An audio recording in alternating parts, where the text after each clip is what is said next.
Hello, students and grown-ups. I hope you enjoyed looking through the slides to review lines. And I know you already know so much about lines, and that's great. But it's important to practice even when you think you're an expert at something, because that's how you get really good. So today we're going to practice drawing some simple lines and some more complex lines. And I'm going to show you what you need. For today's drawing activity, you're going to need paper. Any kind of paper you have is fine, and it could be a paper that even has something on the back. Any of these papers will work. And you need a drawing tool. It could be a colored pencil, a pen, a crayon, a marker, a pencil, any kind of a drawing tool that you want to work with. I'm going to choose this black marker for my drawing tool because I think it's easier for you to see on the screen. And we're going to start by drawing some complex lines.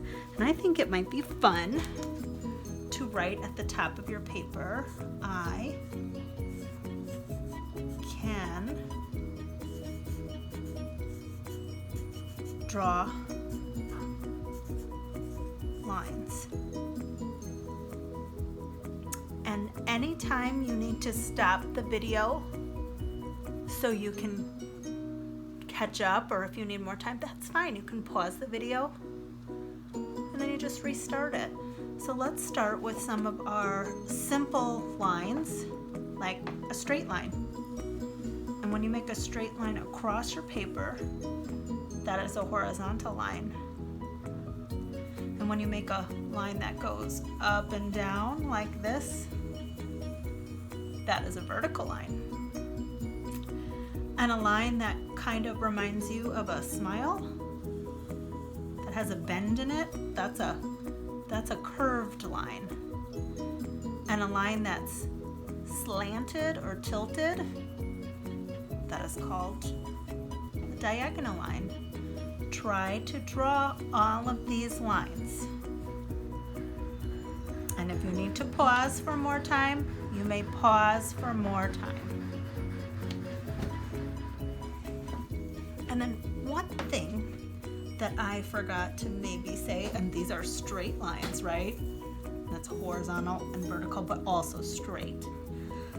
Some other ways that you can draw lines are to make them thin or thick.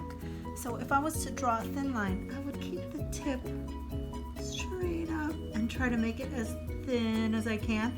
And then if I was drawing a thick line, I might have to go over it a couple times, or like fill it in almost like a really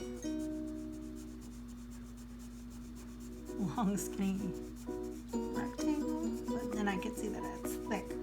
So think about, where might it be good to have thin or thick lines in your artwork.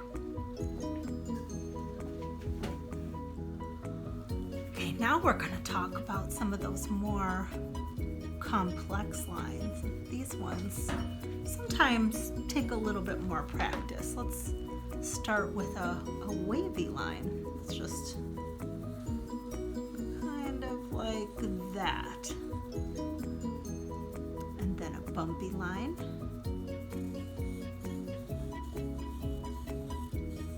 Maybe like that. And my favorite line, a curly line.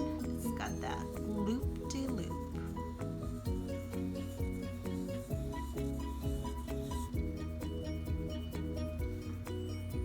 And then a pointy zigzag line.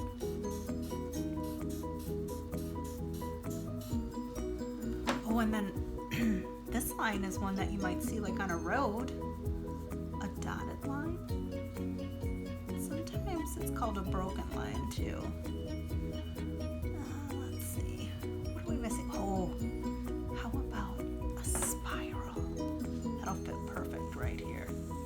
And that just kind of curls around and around. And we have all of these lines that you can practice making. And then then when you are done practicing all the lines, I think you should turn your paper over or get a new paper and try to draw a picture that uses every one of these lines and color it in. That would be a great challenge for you.